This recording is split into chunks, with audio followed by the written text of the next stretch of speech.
This is what I have to put up with every frigging day. We've got that on record. He's just messaged me going, "You've left. Back to back."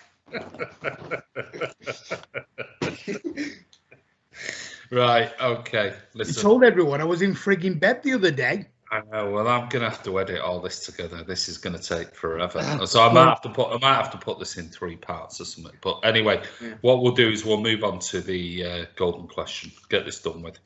Okay, guys, we're back for the next part, and this is the final one that we do on the Friday Night Social, and this is the golden question. First up tonight, this is going to be Tom. So, Tom, what is your golden question tonight? So, yeah, over the night we've talked about different positions and players, and I was just thinking about Benjamin Mendy, and do you think, as a fan, he's back to where we first thought he'd prove himself to be? Okay, so we'll go to Karl. He's as close as he's ever going to be to what we bought. I think with an ACL, it's always never 100% what you want, but I think he's going to have to adapt, and I'm willing to give him one more chance next year. Chris? Very difficult to know whether he's back to who he was because, like we said, the injury might mean he never gets back to it. I've always been a little bit circumspect of his defending anyway. I would love to have the Mendy that was at Monaco. That's I don't think we've ever really seen that yet. Fantastic, but do City play that same style of football Monaco have played? They don't. Great player, and I really, really wish him the best. And I hope that we don't have to find a Mendy replacement just yet. But I think it's far too early to be saying whether he's back to the person we bought. Martin? Very much same as Chris. Have we ever seen the real Mendy, Chris? Have we ever seen the real? I'm glad you clarified that. There. Yeah, it sounded like something else. Yeah, it did. Have we ever seen the real Mendy? Have we seen the real Chris? Martin's just lost the plot tonight, but that's fine, mate. Go on. Have we seen the real? I agree with Chris. Have we seen the real Chris tonight? Can the real Chris please stand up? You haven't stood up. Have we seen the real? Have we seen the real Mendy? Until we see the Mendy at Monaco, no, we haven't. Yeah, do you think? I know when he first came, he was seriously good. I mean, Jesus Christ, his assists. Was it 6 or 9? 6 in 9 or some assists, and then he got an injury. Do you honestly think in a 4 at the back it suits his style of play, or with a 3 at the back he's a much better player? I know, Karl, that's raised something in you there. Yeah, I think the best position for Mendy is a 3-5-2, where he plays as a left back, the left wing back basically, with Aguero and G front. I think when he plays that way, we're phenomenal. In the back four, he's suspect because he can't defend. Can't defend like a proper left back, which is why Pep used Laporte's, at times to cover up for him. So that's my opinion anyway. 3-5-2 is best for him. Well, if that's the case, back to you, Karl. Do you think Pep might change to a 3 at the back, and if so, who those 3 might be to accommodate Benjamin Mendy? Oh goodness me, Laporte would have to be Laporte, Stones if he stays, and Fernandinho. That's what we have right now. Or if we have Skriniar or Upamecano, then you have options. Yeah, which might mean what we discussed in the previous video.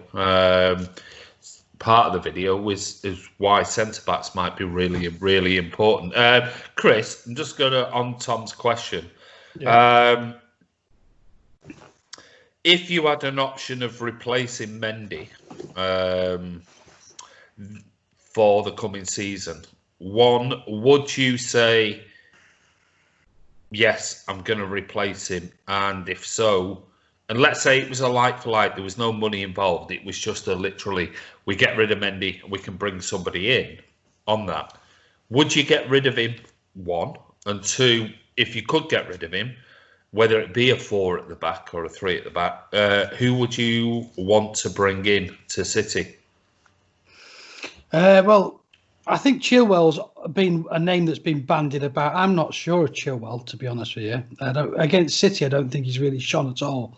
Whether under Pep he might be a different style of player. I quite like the idea of going to a 3 at the back and keeping Mendy. I don't want him to go, if I'm honest with you. I'd like to see him get a real good run of games in the team and see if we do get the guy we signed. Okay.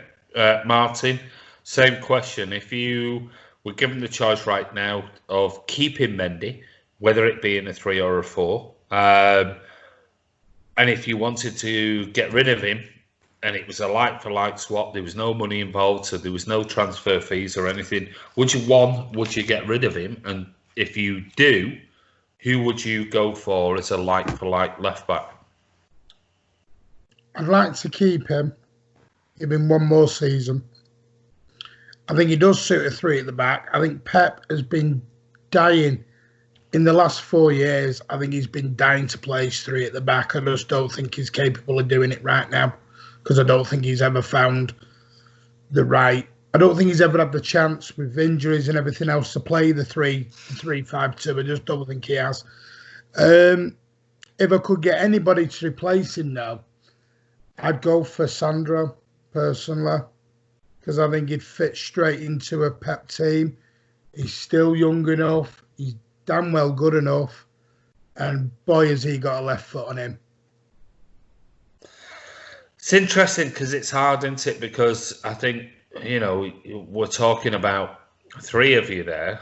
I've turned around and said, you think that in a 3 at the back, potentially, certainly 2 of you have said 3 at the back would suit Mendy. Because we know Walker could play that role on the right. We know Walker can play that role, no problem whatsoever. Does that detract away from the midfield? Does it, I don't know. I think it'd help Rodri, though, playing the 3 at the back. Well, okay. Well, we'll just expand very quickly, just for 1 minute then, and we'll play a game. So we're talking about an 11 here. So we've got Edison in there. Let's say, for example, we've got Walker and Ben Mendy as the 2 wide players. Yeah, we've got 3 at the back. So far we're going to play. Let's say we're going to play a 3-5-2. You're only allowed 3 more and then 2 up front. So who are those 3, Karl, that are going to play?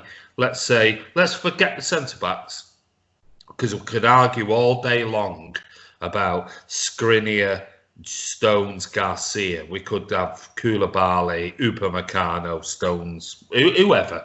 So let's say we've purchased 2 centre backs and we're going to play a 3. Maybe Garcia plays in that 3 or something like that. And we've got Mendy and we've got Walker in the 2 wing back roles. That leaves us 3 in the middle with 2 up front. So who are the 3 more importantly? Because you can go Sterling, Aguero, Jesus. It doesn't matter. Who are going to be the 3 in midfield? My 3 would be Kevin, Bernardo, and Rodri or Fernandinho into 3.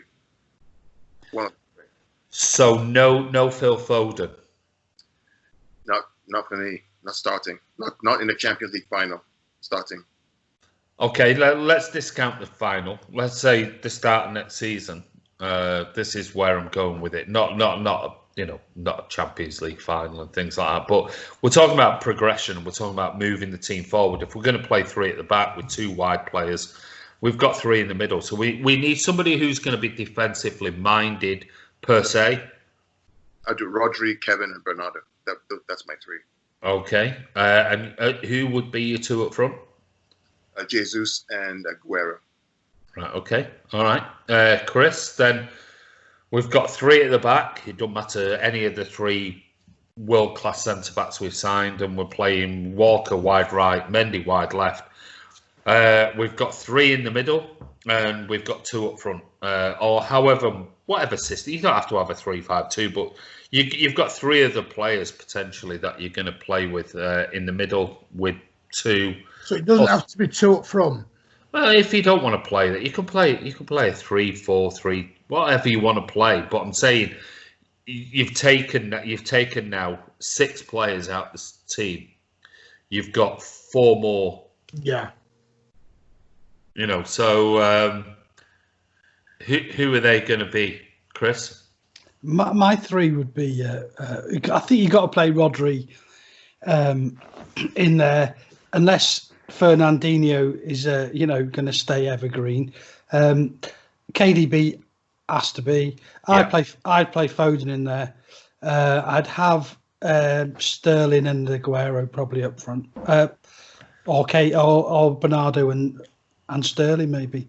So this is my dilemma with the fact of, I mean, what you basically said there, and this is my point when I've looked at 3-5-2 formations in the past, is you just first of all dropped Bernardo Silva from the team, and then put him back in, but then dropped Sergio from the team. It's like, well, is that going to happen? And this is the dilemma when you go to a 3-5-2. I mean, it's one thing going, oh, well, it suits the defenders better playing this, but we lose out so much going forward, per se. And, this is, like I said, this is not fantasy football, and it's not, FIFA. It's a real dilemma. And so we're talking next year, though. No, I'm just giving you a simple, if you want to go 3-5-2, because, 3 of you have said, you think 3-5-2 possibly is the way that we should be going. Well, if that's the case, then you've got three at the back, whoever they may be. You've got Mendy left, and you've got Walker right, and you've got then 3. Well, you've got 5 left to go, so you can have 3, and you've got 2 up front, or you can have 2, and I can have a 3 and a 1, and you can have whatever. But who are those players going to be, and who's going to lose out? Because if you're having 3 at the back, somebody is losing out. The only reason I talk about 3-5-2 is because if you look at the games we played it in 17-18. Yeah. Liverpool, Crystal Palace. I'm with you, Karl. I mean, I am with you on this. I mean, I think it's something that should be explored more. But my point is, if we're going to do it next season, then I'd like to ask you guys who loses out, who misses out. Can I change something a little bit? If you're going to play the 3-5-2, I wouldn't have Walker. Okay. And I'm only going off what I've seen of this kid. Is this Yankuto? Oh, no chance in a million years. There's absolutely no chance in a million years. He won't get a work permit. How can he get a work permit? Well, He's not playing for Brazil. He's not playing for Brazil. City have got to say he's going to guarantee so many games. It won't make any difference. He won't get a work permit. So he doesn't play for Brazil, but he got a work permit because Villa said they could play so many games for him. Yeah, but Villa versus Man City are 2 different things. There's no chance. You are honestly telling me we're going to bring in some unproven kid, and then suddenly go to Kyle Walker. Oh no, you're not playing anymore. We're going to bring this 17-and-a-half-year-old kid and play him as a wing back. Really? If you're good enough, you're old enough as my old rubbish. Absolute nonsense. No chance. If you take down Barcelona for all you know, he might be absolutely garbage. He looks good though, Andy. To be fair. Well, listen, Joe looked good on YouTube. 16. Is he garbage? Joe looked good on YouTube. Scott Sinclair looked good on YouTube. Bloody hell. Boney looked on YouTube. But we've got to take this age out the window. Walker's had a really good season this season for City. Really good season. Are we suddenly going to drop him from some unproven 17-and-a-half-year-old? Really? If you want to improve the team and move forward, then improve the team, but he's unproven. How can you bring somebody who's unproven? You can't. Well, listen, I'm one of these of United. Lunatic. No, I'm not lunatic. Well, how old was Wayne Rooney when he's made his debut for Everton? Oh, come on! You're talking about somebody who's a youth player, British youth player who's come through a British youth system, used to British football. Who all scouts at the time were going, "This guy's going to be absolutely amazing." Who is completely different, Surely. All right. Well. All right. Okay. All right. Well, I'll tell you. No. We'll humour you. Let's say we drop Kyle Walker and we bring in Yan Couto as our right wing back. Okay, so you've got your three at the back. Just out of interest, who are those three? I know Skriniar is going to be one of them, but who are the other two? I think it'll be honest, hand on heart time on my head. I think it'll be Skriniar. Whatever you want. I think it'll be Upamecano. Who? And I think Willy Wonka. Willy Wonka and a chocolate factory. It'll be Dayot, Upamecano, Skriniar, and Laporte will be your back three. Who? Yeah. Skriniar and Laporte will be your back three. That's only two players. Two. Who's the third? Three. Skriniar. Who's the third one? Get lost.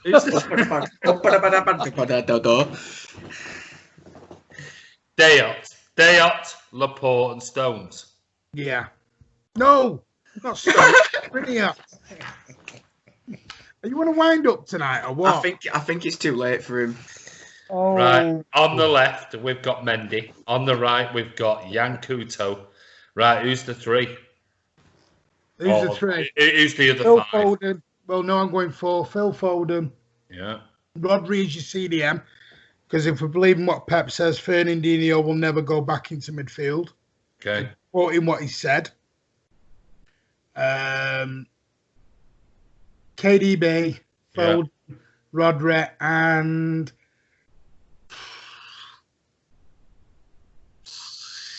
It's hard, isn't it? Silva.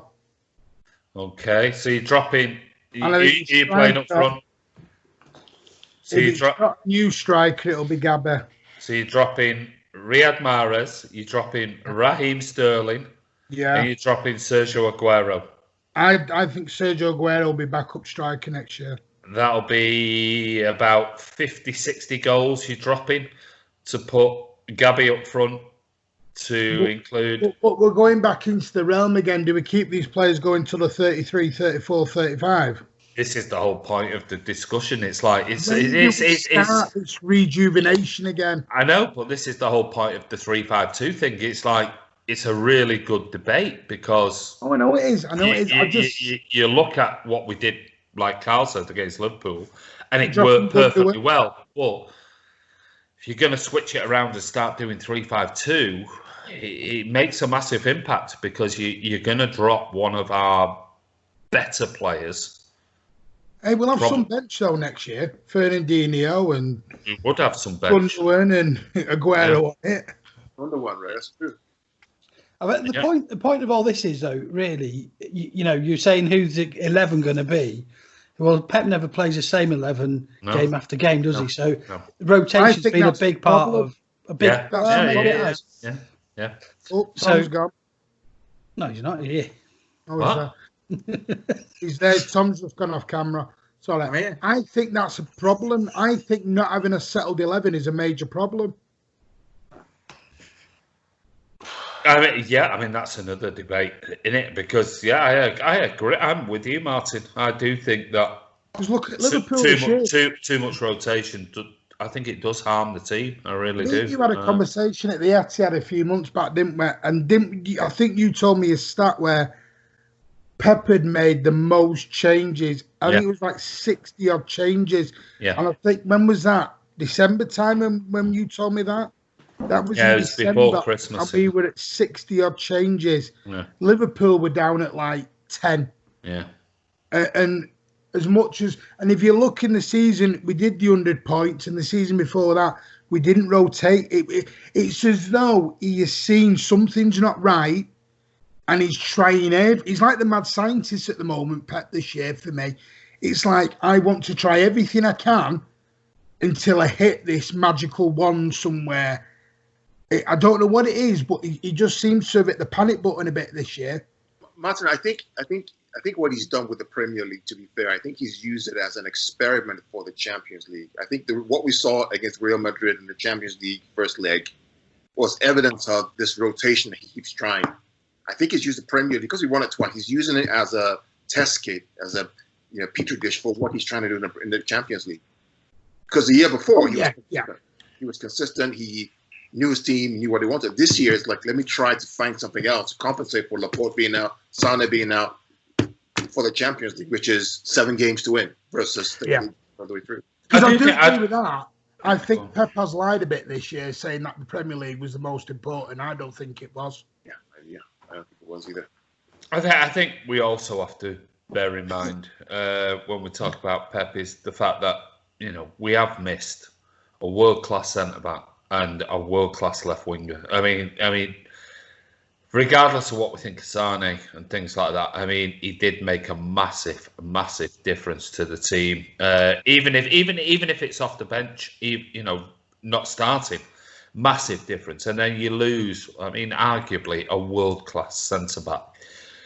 On top of the fact we lost Vinny Company and everything else, and wasn't replaced. So I think we've missed 2 huge players, and I don't think, with the likes of David Silva sort of going into his final year, and Sergio, he's been still a Sergio legend, but not brilliant. And Kevin De Bruyne getting injured and taking time to come back. I think Sterling, Sterling's had a terrible season overall compared to previous seasons. But if you look at his stats, Jesus, you take that in most years for any team. But so and then you look at Mahrez's stats. And then you look at Mahrez, and you look at those, and you just think, well, Mahrez got all those assists and goals against Burton and shit teams. So, at the end of the day, don't do it against a big team. So that blows that blows your argument out of the water. So there you go. But I don't know. It's different. It's hard.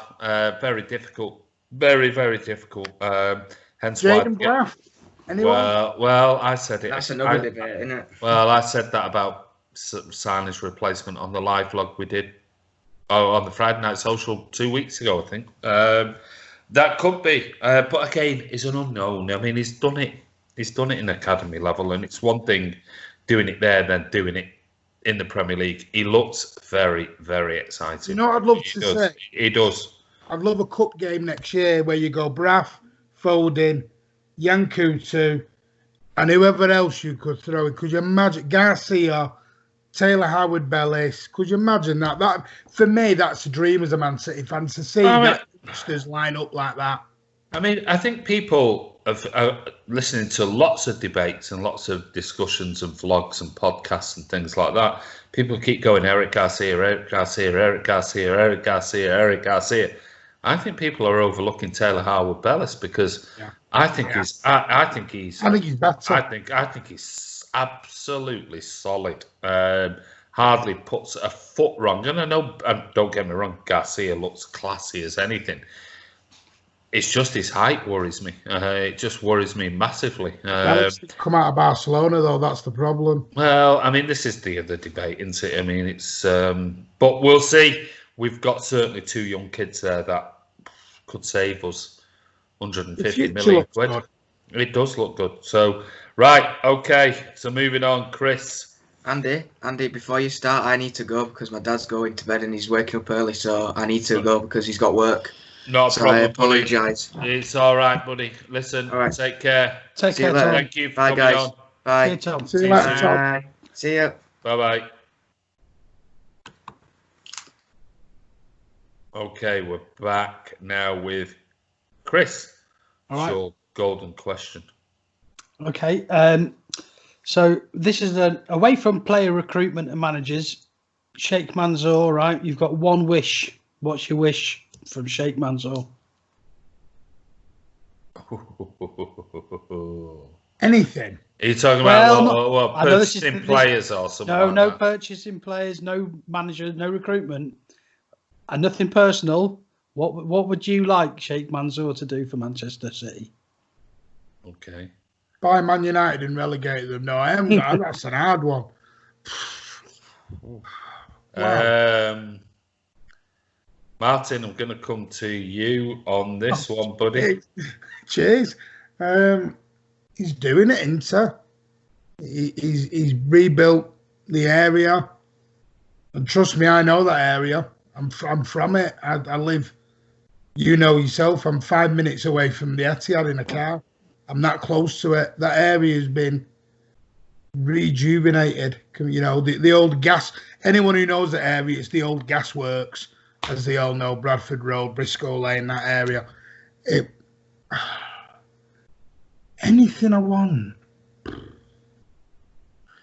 Free season ticket for life if you were there in Main Road. Do you know, that's where I'm at. That's a good shout. Or for 10 years at least. that please players, fans. Karl? I think safe standing for fans at the stadium. Ooh. That is a good one. Safe standing for fans at the stadium. Get the atmosphere up. Yeah, that's certainly a debate that I think one we might do, certainly when the season resumes or something, because it's definitely a big one. I think everybody, I don't think any fan, none that I've ever spoke to, I'm sure there are plenty out there, but who doesn't want safe standing of sorts out there? I'll tell you why, Andy. So the couple of times I've been to the Etihad, I've flown from the US to the Etihad to watch games, probably 5 or 6 times. I'm in the stadium. I'm trying to cheer up the team. I stand up. Somebody is telling me to sit down. Yeah. I'm like, you know, why aren't we standing up? Why aren't we screaming and standing up? Why are we all sat down? You weren't Colin Bell, was you? I was, you know. No, we said it. There you go. It's Martin in his lot. With me, you told him to sit down. No, I think it's been driven. And it's becoming more and more. And the quicker we get rid of this sort of attitude, the better for me. But I think it's been driven for so long about, you know, sit down and stadium safety and blah, blah, blah. And it's nonsense. It's absolute nonsense. And I understand where it came from. Listen, I grew up wrapped around cages in Main Road. I grew up climbing over cages into the next section so I could be with my mates. Who were in different cages. It didn't do us any harm. I understand the whole what happened at Hillsborough, and it was horrendous, absolutely horrendous. And I understand the way safety has moved on and things like that. But we do have safe standing already in stadiums. I mean, I think Spurs already have the retractable seats and things like that. That is available, so it can be done. Celtic have it. Yeah, Celtic have got it. You know, there's other teams that have got it. So Dortmund have it. It's all across Europe. You go. Listen. At the end of the day, Academy Stadium, for Christ's sake. Yeah, but hold on a minute. Karl, you just turned around and said you stood up. You did this. You go to most of the singing sections of any home team. If you go in the south stand, lower level, maybe not so much the middle level, but upper level, things like that. Everyone stood up. They won't tell you to sit down. There's too many of us who stand up, so they won't tell us to sit down. But you go away as an away fan. You don't sit down. You don't sit down. There's no way in a million years. You just do not sit down. You stand up. And the stewards never say a word. And is there been any problems being at away ground with 3,500, 4,000 fans? Stood up? No, nothing. Me and you were fine at Everton. Me and you were fine at Leicester. Yeah. I mean, you only have to look at the Etihad, and if you're in the upper south stand next to the away fans don't sit down. Yeah, it's true. They're all stood up. Every single one of them. It might be the odd person, but you've got 2,000-3,000 fans 20 yards away from you, 20 feet away from you. They're all stood up. Just like we are when we go away, and they're right there with a few stewards in between, and you know the token stewards and things. Nobody's telling them to sit down, and they won't sit down even if you told them. Likewise, they won't tell us when we go to away stadiums to sit down, because we won't sit down. So it's already happening. It's just the whole government, after everything that happened at Hillsborough and the report and everything else, it's about doing the right thing and making it right so there's no comebacks. And I think the more they prolong it, the worse it's going to be. And I think it's something that they do need to look into, because I don't think it is a government thing either. As well, I think there's other things. There's only the government that can give the okay. No, I don't mean that. I think it's a generational thing with the standing up and the atmosphere in general. I'm not sure.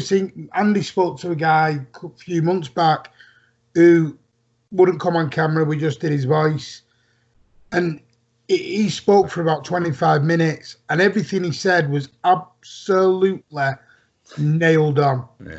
It's not like it was 10, 15, 20 years ago. It's now people don't go to football matches to stand up, to sing, to cheer. Some do, we do, but you don't get that fan anymore who wants to go there and come away with no voice afterwards. It's like a day out for the family. And you see him at our time getting picnics out and getting the cameras up when KDB comes to take a photo. I'm screaming at KDB. I'm not interested in taking his photo, but you get people taking photos and selfies and all this. And to me, I think it is a government for safety as well. I think it's a generational thing as well. Yeah, I mean, I don't know. I don't think there's an easy answer. I really don't. But I think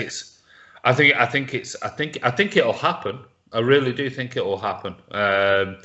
It has to happen from an atmosphere point of view. I don't know, Chris, what your thoughts?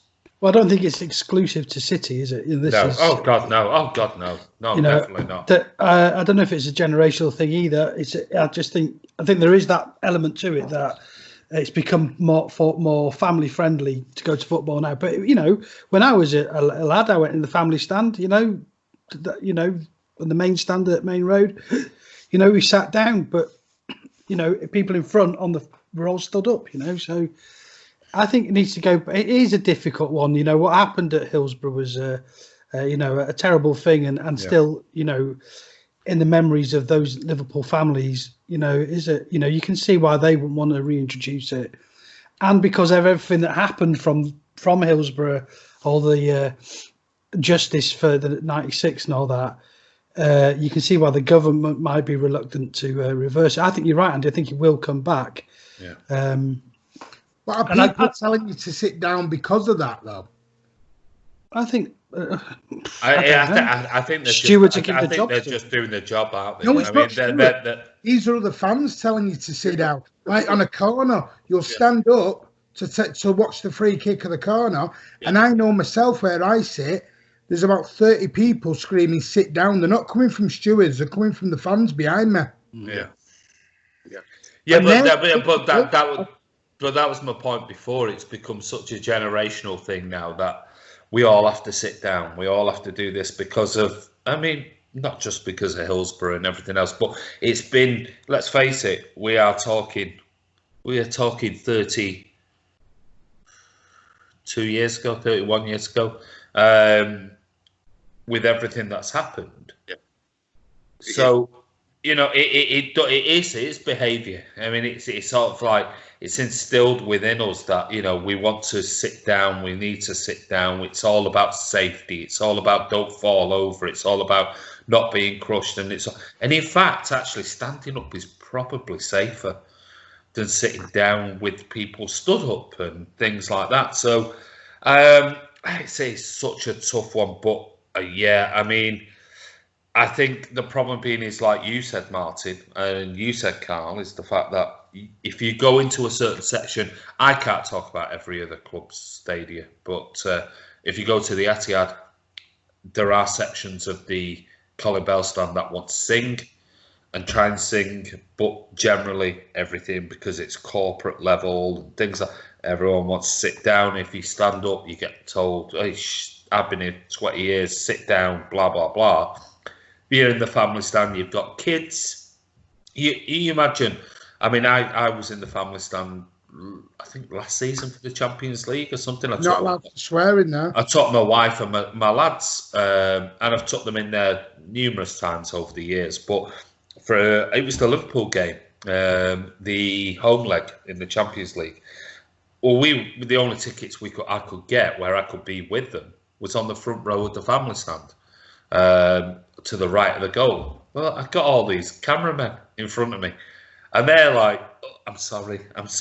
And we couldn't see a bloody thing. And my lads are like stood up. My lads were in late teens at the time, and they're stood up, and the people behind going, sit down, but others going, shut up, you, I can't see. And so there was a big row going on between, not just, we weren't rowing, but people behind us who were stood up because we were stood up, but they wanted to stand up because even their kids couldn't see.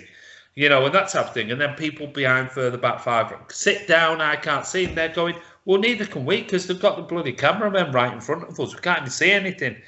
And the cameramen, 2 of the cameramen, gave us a load of programmes and said, look, we're really, really sorry, and we'll stick down, we'll go. And they were almost lying down to try and just make sure that my lads and everyone else's families could see. And that's why I said, the family stand, front row, and things like I can't go there. Worst thing Gary Cook ever made was that. But I mean, I understand why they've done it and things, but there should be a section behind the south stand. Well, just make the south stand, and if you want to make it behind the goals and you want to make it 2 and 3 or wherever. And I would say, I know the biggest argument that's come back and I heard people talking about is moving the away fans to the family stand and the standing up in the south stand. I'm thinking, no, you want the fans right next to you. That stood up. You want to be stood up with the away fans right next to you. That's what you want. That's what generates atmosphere. If you got one at one end of a stadium and you got you at the other, I mean, it's like you're singing to each other all the way across. For me, it's garbage, but I don't know. It's a difficult one. I think it will come in, but it will never come in until the government gives the go-ahead for it, because the government are the ones that have got to give the go-ahead for safe standing. So I think it's difficult for a 3-tier stadium. Yeah, maybe. Do they have to do a redevelopment of the stadium for the standing section, so it's not 3-tiered, so it's open plan. I don't know. Have one big wall like they have at Tottenham. Maybe that's something that they need to look at. I do think it should come in. I definitely do think it should come in, and I think it will come in, but I think it's going to need a lot of thinking. I think it'd be difficult for a Tory government to bring it in. That just with the history because of the history. Because of everything that happened with it. It's a legacy thing, isn't it? It's don't want to do something wrong again, potentially. And I think we're even more worried now with everything that's going on. They're not going to want to make the wrong step right now, are they? No. Which is no, they're on the back burner, isn't it? Bloody COVID-19 has buggered everything up, hasn't it? Right. So we've had Chris, we've had Karl, Martin. Yeah, that was Martin. Oh, sorry, Karl. Tom's been, isn't he? Yeah. So my question is, hypothetical: FA Cup final or Champions League final. You have the Centurions in blue. You have the 98 pointers in black. Who wins and why? Based on character, based on way of playing. Which team wins and why? The the 2 years. Say that again. Just repeat that one again. So think about the Centurions, right? Perhaps 17-18 season team. That team, the way they play, their character, their behavior, their frailty, and their issues, versus last season, the 98 pointers, right? Their character, the way they behave, injuries we had, their character. If they played in the final of the Champions League or the FA Cup, which team would win? Wow. And why? I'll go with the Centurions. Okay. Because I think last season was good. I think that had a lot to do with Liverpool as well. Bottling it a little bit. I'm still undecided, but what I will say to that reply, Martin, is that Liverpool lost one game last season. Yeah, no, I understand that, but they drew a lot. And they were 10 points. They could have gone 10 points ahead. Whereas the Centurions, we blew everyone out the water. We're talking about a team that's 2 points. I know. I just think in that Centurion season, you had I'm not arguing against you. I'm just saying we're talking. The question is, we're talking about a team that is 2 points difference. It's a good question. Chris. I think it would go to penalties. Take those splinters out. This is such a tough question. 1-1. 2-2, I think, mate. I think I probably would with Martin and go with the Centurions, but really tough question. Really tough. I think that Centurions team, like Martin said, blew so many teams away. Although we blew a lot of teams away last season as well, and they did show a lot of spirit for that finishing run. I think I'll go Centurions. I think it's 3. I think I've got to go with the guys. I mean, beautiful football.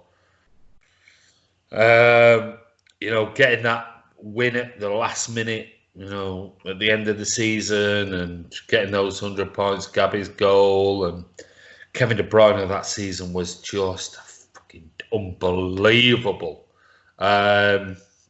As good and as tight. I agree with Martin on this point. I think Liverpool blew it last year, and even though we had to dig in and stick on their coattails to win it, they bottled it at the end of the day. They did bottle it, and no Liverpool fan can argue with that. They bottled it. The way I view it is, in the Centurion season, we were beating teams 5, 6, 7s. Last season, we were scraping 1-0s.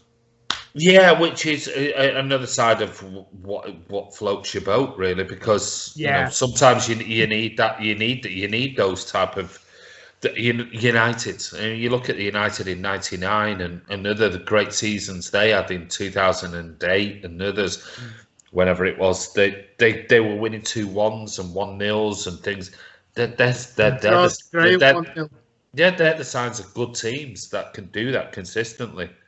Liverpool even this year. Liverpool haven't blown teams away. Yeah. You look at Liverpool this season, and you'd look at Liverpool this season and go, they've been very workmanlike. Yeah. You won't look at it and go, oh God. Like the Centurion season. You would look at that season and go, what a team. That team in the Centurions, for me, you would put alongside the 99, the 2005, 2008 United team. I hate bringing Arsenal into it because I really don't think they were. I think they were a wonderful, wonderful team with the likes of Henry and Perez and I think they had a better team and played better football in other seasons than they did when they went on, the Invincible season. I think they had a wonderful, wonderful team to watch. But I think that Centurions team was one that you could put up there and go,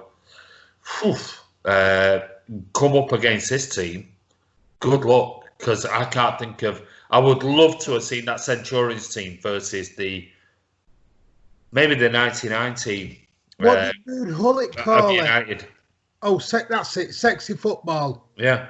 That team played sexy football. Yeah. I would love to see that team because I think they had everything that season with the Centurions season. I think they had grit. I think they had flair. I think they had everything. And they blew teams away. Absolutely blew them away. Arsenal didn't do that. United never did that in their great season. They didn't blow teams away 5-0, 6-0 on a regular basis because that's what City were doing. Well, this wasn't every now and then it was a 5-0 or a 6-0. They were doing 4-0s, 5-0s, 5-1s. It was a regular thing. It was almost like turning up and going, how many are we going to get beat by today? Because that's what it was. United never did that in '99. They didn't do it in the other seasons. And Arsenal didn't do that. Even though I think Arsenal had a wonderful, wonderful team. So, yeah, I'd go with the guys. I'd go the Centurions for me. Okay, Martin. Mm-hmm. Did you have a question, or did you ask? Yeah. I've lost it. I've got a question. Right, quickly, because we're going to wrap this up. Who was your worst post Sheikh Mansour? Who was the worst signing and why? Oh God. Okay. Wilfred Bonny. Worst ever signing. He was terrible. Fish out of water. From what I hear, he's the cause of the FFP issue. Yeah. Well, beat that one and stay fashionable, Chris. Well, Martin asked us to do a whole team, didn't he, initially? So well, I've made it easier for time constraints. I think Mangala's up there as a waste of money. Jack Rodwell, another one. Joe. Yeah, I think did Joe come in before? No, and afterwards. Right. 19 million for Joe. Afterwards, Joe. No. I can't remember if he was. Anyway, Santa was 18 million. Yeah, Santa Cruz was shocking, but Bonnie's in my 11, and Scott Sinclair as well, another dreadful signing. I don't know. Do you know what the hardest one was? The hardest position to fill? Who was the worst keeper we've signed ever? No, it's since the takeover. What was that? Sorry, I missed that. Everything went a bit blank on mine. Well, Martin asked us to do an 11, our worst 11 since the takeover. Oh, yeah, no, but it was one player, I think, wasn't it? Yeah, this time he said one player. So I said when I was doing my 11, it was the keeper I found the most difficult to say was the, money, because we bought keepers and not spent any money on, have we? So that was a difficult one for me, was that position. But I'm going to go for Santa Cruz. I've got one. And I'm going to shock you. Robinho. But the simple fact is, he didn't fit in the team. He's admitted he was only there for the money. He just didn't fit in. And I'm talking not just for the wage, the signing on fee, the wages we paid to that fella. I think he's robbed us blind. Okay. Wow. It was that or Bruno Zuccolini. I couldn't choose between the two of them. We didn't spend that much on him, did we? I know, but are you thinking Richard Wright was the goalie? No, not right. I'm just through. Oh, bravo. What was goalies? Oh, sorry, did I miss that? Well, everyone else we've signed in net has either been pull up. RIP. Well, he was free, wasn't he? Full up. No, he was on loan. And he was he was just a backup, wasn't he? Bravo was supposed to be coming in as a number one, wasn't he? Have I missed something here with goalkeepers? Maybe I missed that when it went off before. Chris was asking about the worst goalie we've signed. Oh, right. Okay. Players. Whew. It's a tough one.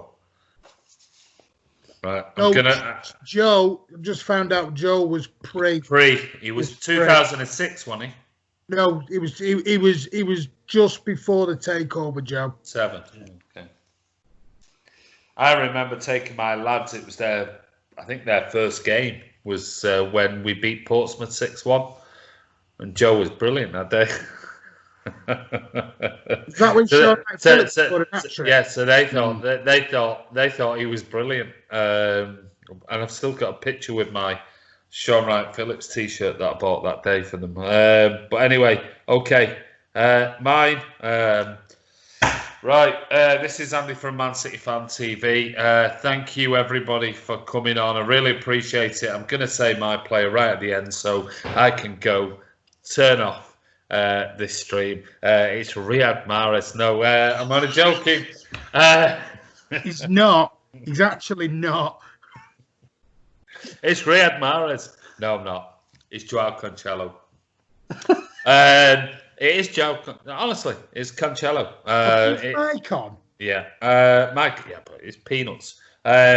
60 odd million quid on Cancelo. We didn't spend 60 million. What? Danilo went the other way. All right. So we get rid of a 20. So a 22. A 22. Right. Well, I think we need to talk some maths here too. I've just gone for it. So to get my own back. Yeah. So 60 odd million pounds. Yeah. On Cancelo. We got rid of Danilo, who was a flexible player, wanted to stay, but just couldn't get the game time. Could play right back, centre back, left back, centre midfield, and midfield. And 60 odd million pound for Cancelo. He was never ever going to be a right back at Man City. Never in a million years. I think it was the most pathetic signing we've made under the stewardship of Cheeky. You said earlier on about 3-5-2. Now there's someone who could play right full back, wing back. But we don't play 3-5-2. So there you go. There's my answer. So you'd swap him for Semedo? No, not really. But I'd rather. Well, I'd swap him for Gary Neville right now if I could. Because I just don't think. I think it's a really, really, really poor signing. But I think when we talked about Cheeky and Ferran before, talking about the whole thing about signings and things, I think it's a really, really poor signing. 60 odd million quid. And you're getting rid of. I think it's a terrible signing. Oh, I did a video before he came on a player breakdown of, and he was one of the players on Cancelo, and 3 major Italian analysts who had followed all of his games, every single one of them said he's garbage at defending. Absolutely garbage. Put him in an attacking role. He's all right. He's okay. But he can't defend. And what do? We go and buy him as some sort of backup for Walker. And then go and expose him to nonsense. The guy said to me once, Juventus don't get rid of good players who they want. Of course they don't. Of course they were bringing in Ronaldo. Why would they suddenly start decimating their players out the door? Well, exactly. Why would you get rid of a brilliant... If you're going to bring Ronaldo into your team, why would you get rid of a supposedly 60-odd million pound player? Yeah. You just wouldn't. You just wouldn't do it. I think it's been a really, really... I think Chris said it before. I think the last year or so of trading and business has not been great. It hasn't been good. That's what worries me on Aguero. It hasn't been good. I'm worried with it. I'm worried how they're gonna. I've got a feeling. I understand what they're doing. Let Aguero go on his own terms, but we're still a football club. We're still a business. Yeah, it's true. What's this? Let them go on their own terms. But sorry, don't mean to be awful here, but I think after the company debacle, it's shown that they can't be doing that. They knew company was going in March of last year when we were all at that Leicester game, and the news hadn't broke then. When he went last round the pitch crying, we all knew he was gone. Yeah. But they hadn't replaced him. They have. So if you think from March, April, May, you had 3 months to replace him when he announced it in the dressing room, and they never did. They're going to do the same thing with Aguero, and it's going to come at a cost, I'm telling you. I think Fergie never showed any sentimentality. No, exactly. And he was successful for a long time, didn't he? So I think there is wanting to do right by people, but, not at the expense of the team. Yeah. Do you agree with that, Karl? Absolutely agree with Chris. Yeah. That could be another one, though. We do. That could be another debate going forward. We'll do next week on strikers. But anyway, listen. I was only joking about Mahrez before the Mahrez Algeria fanboys go and destroy me. I was Newcastle. I'm so racist and I'm everything else. I know. I was only joking, but I do think Cancelo was a really, really shocking buy. But anyway, Can I just say, good luck to Newcastle. I love you all up there. Have a great time. He's got to come back on it. Look, he's It's not what he said off camera. It wasn't. No. Anyway, he's only joking, Newcastle fans. Listen, this is Andy from Man City Fan TV. This is the Friday Night Social. Tom had to go earlier, but thank you to Tom for coming on the channel and giving his thoughts. Karl in Washington, stay safe, buddy. We'll catch up to you in another week or so. But Chris. Cheers, mate. Take care, everybody. Stay safe. Yeah, you too, buddy. And good luck going back to work next week. Cheers, Martin. mate. Cheers. Enjoy. Stay safe. And look out for some changes coming up maybe next week on the channel. Maybe. If I get my laptop and Wi-Fi sorted. Yeah. Guys, this is Andy from Man City Fan TV. This is the Friday Night Social. It's turned into absolute pandemonium. It only does. But anyway, it's all a bit of fun. We're just catching up. We're trying to keep in touch with each other.